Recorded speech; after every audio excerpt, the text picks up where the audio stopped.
শ্বশুরবাড়ি বেড়াতে এসে শহীদ জিহাদের কবর জিয়ারত করেন সমন্বয়ক হাসনাত আবদুল্লাহ। এ সময় তিনি বলেন, ৫ আগস্টে আহত নিহতদের বিচার না হওয়া পর্যন্ত দেশে কোনো নির্বাচন নয়। জানা যায়, বৈষম্য বিরোধী আন্দোলনের ছাত্র সমন্বয়ক হাসনাত আবদুল্লাহ রবিবার ভোর ৪টায় পৌঁছান শ্বশুরবাড়ি দশমিনা উপজেলা পরিষদ সংলগ্ন শাহাবুদ্দিন মাস্টারের বাড়ি। তিনি শাহাবুদ্দিন মাস্টারের ছোট মেয়েকে বিবাহের পর এই প্রথম শ্বশুরবাড়ি দশমিনা উপজেলায় আসেন। আমাদের দশমিনা প্রতিনিধি ফয়েজ আহমেদ জানান, রবিবার সকাল ১১টায় বৈষম্য বিরোধী ছাত্র আন্দোলনে নিহত শহীদ জিহাদের পরিবারের খোঁজ খবর নেন এবং শহীদ জিহাদের কবর জিয়ারত করেন। তিনি সাংবাদিকদের প্রশ্নের জবাবে বলেন, ফ্যাসিস্ট আওয়ামী সরকারের সময়কালে বেশি নির্যাতিত হয় বিএনপি। বিএনপির নেতাকর্মীদের রাজপথে বিভিন্ন সময় আন্দোলনে দেখা যায় এবং ফ্যাসিস্ট সরকার বিএনপির নেতাকর্মীদের নানাভাবে মিথ্যা মামলা, হামলা ও জেল জুলুম করে হয়রানি করে। আওয়ামী লীগ ও জাতীয় পার্টি নির্বাচনে অংশগ্রহণের বিষয় বলেন, ৫ আগস্ট পরবর্তী সময়ে যাদের হত্যা করা হয়েছে তাদের বিচারের আওতায় না আনা পর্যন্ত কোনো নির্বাচন হতে পারে না। আমরা ওই হত্যাকারীদের বিচার নিশ্চিত করার জন্য জনগণকে নিয়ে পুনরায় যা করার করব।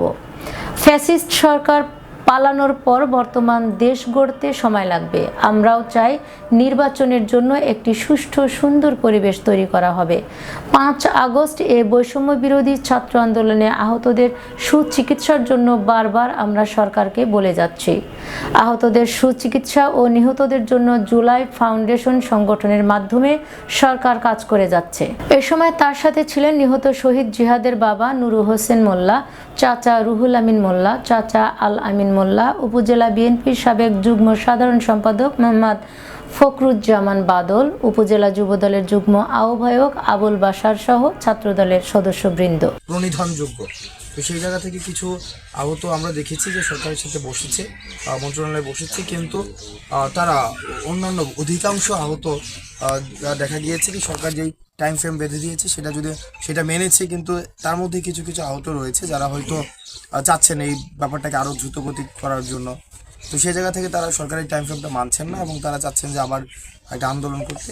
আসলে এই আন্দোলনটা আমাদের জন্য আসলে লজ্জার তাদের জায়গা থেকে। তো আমরা সরকারের কাছে আহ্বান জানাবো যে যদিও তাদের মধ্যে বিভিন্ন পার্থক্য থেকে থাকে বা আওয়ামী লীগ, আমরা শুনেছি যে আওয়ামী লীগ বা ছাত্রলীগ, যুবলীগ বা যারা আহত হয়েছে জুলাই গণঅভ্যুত্থানে, তারাও এখন জুলাই গণঅভ্যুত্থানের আহত হিসাবে নিজেকে অ্যানলিস্টেড করেছে এবং তারা এক ধরনের একটা সমস্যার সৃষ্টি করার চেষ্টা করছে। তো আমরা সরকারের কাছে আহ্বান জানাবো, এমন যদি হয়ে থাকে তাহলে সেটিকে খতিয়ে দেখে আহতদের যেই যথাযথ ব্যবস্থা সেটা যেন দ্রুত নেয়, যাতে করে আহতরা রাস্তায় নেমে না আসতে হয়। আর বিএনপি নির্বাচন দ্রুত দেখেন, এই জুলাই গণঅভ্যুত্থানটি শুধুমাত্র একটি ভোটের অধিকারের জন্য হয়নি। আমরা 16টা বছর বিশেষ করে আমরা দেখেছি সবচেয়ে রাজনৈতিক যে স্টেক হোল্ডার্স, বিএনপি সবচেয়ে বেশি নির্যাতন নিপীড়নের শিকার হয়েছে এবং বিদ্যমান যেই রাজনৈতিক ব্যবস্থা, বিদ্যমান যে সংবিধান, নির্বাচন কাঠামো, বিচার ব্যবস্থা, সেগুলোর প্রতি কিন্তু বিএনপিকে আমরা সবসময় দেখেছি অনাস্থা প্রকাশ করতে।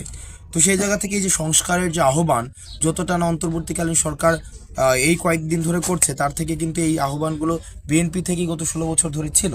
এখন নির্বাচনটি একটি সংস্কারের একটি প্রক্রিয়া। যখন এই সংস্কারটি হবে, একটা গ্রহণযোগ্য একটি সবার গ্রহণযোগ্য একটি নির্বাচন কমিশন গঠিত হবে, যেই নির্বাচনের মধ্য দিয়ে গণমানুষের আকাঙ্ক্ষার প্রতিফলন ঘটবে।